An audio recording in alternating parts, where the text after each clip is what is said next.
Popular Front of India strongly condemns the attack on the farmers that happened in Lakhimpur, where farmers were killed. This is a very condemnable incident, and Popular Front demands that immediately the BJP Union Minister Ajay Mishra and his son involved in this incident should be arrested.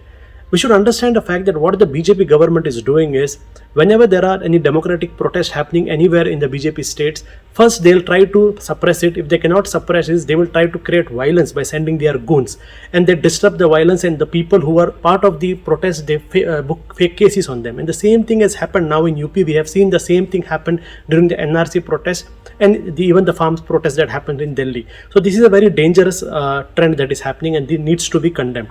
Secondly, the arrest of the opposition leaders, especially the arrest of Priyanka Gandhi and Akhilesh Yadav, who are going to meet the victims. This is also a new trend where what the BJP wants to convey is that no matter what happens in their state, no matter what type of atrocities happen on anyone, no one should speak for justice. The moment you speak for justice or even try to speak for justice, cases will be filed on you and you will be arrested. This is a new trend, and we are seeing the same thing happen in Assam.